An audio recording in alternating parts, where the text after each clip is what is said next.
So how do you keep your teammates motivated?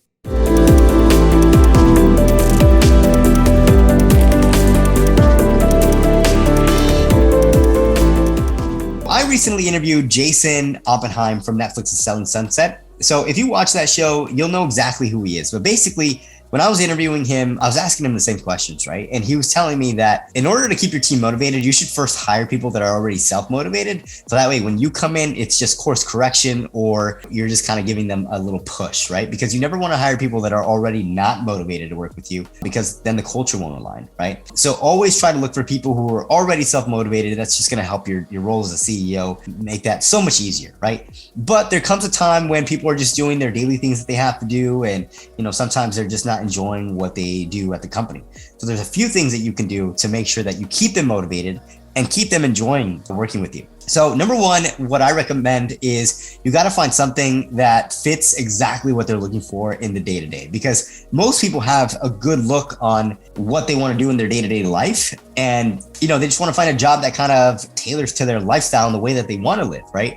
So I have a couple of people that, like, for example, like one person I had as a writer, writing articles, but she just doesn't like that. She'd rather manage my social media, which is what she does now. So instead of just writing content for the sake of writing content, she'll write content with the purpose of trying to, get someone to work with us or provide a story or something like that, right?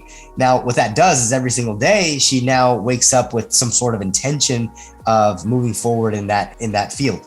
Now, the reason that's important too is because everybody in my company is ROI generating. So basically what that means is like, everybody should pay for themselves in some way, in some form, either of my energy, my time, or my actual revenue, right? So by doing this, by posting on social media, I give her a percentage of everybody that closes that comes from my social media.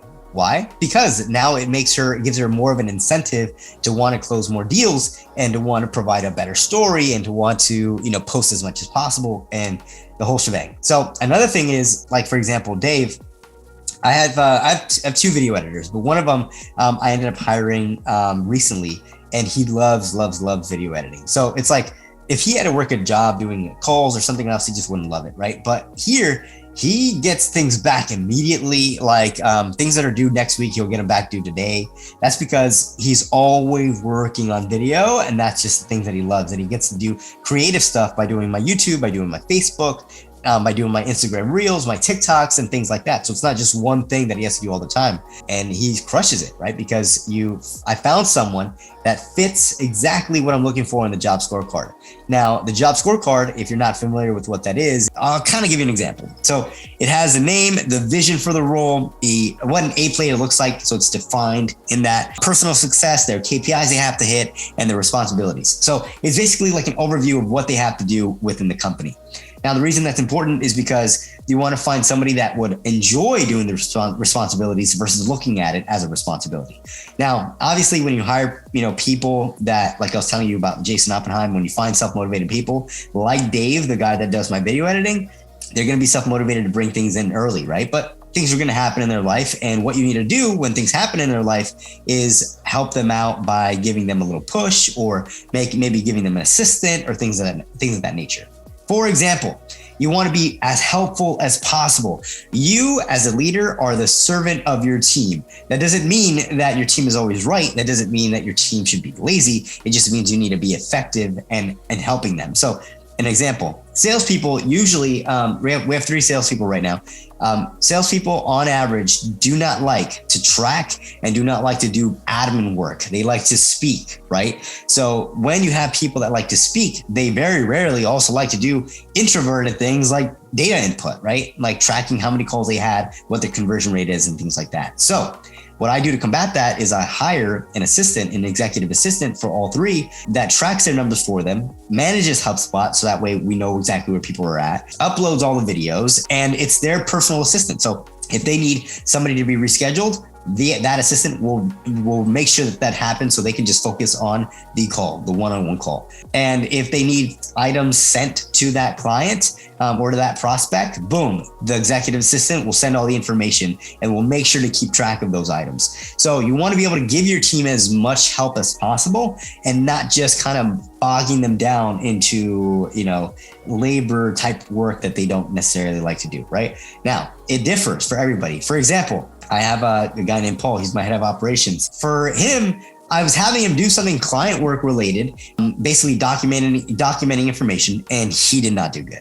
It took him 2 days. I was very frustrated with him. We talked and things like that. And I gave him a job that was not in his scope of work, that had nothing to do with what he does, because he does a lot of Excel sheets, tracking numbers, financials, systems, things like that. And of course, why would I expect him to do that job very, very well if, number one, he's never done it before, number two, it's nowhere within his scope of work that he actually does a good job in, right?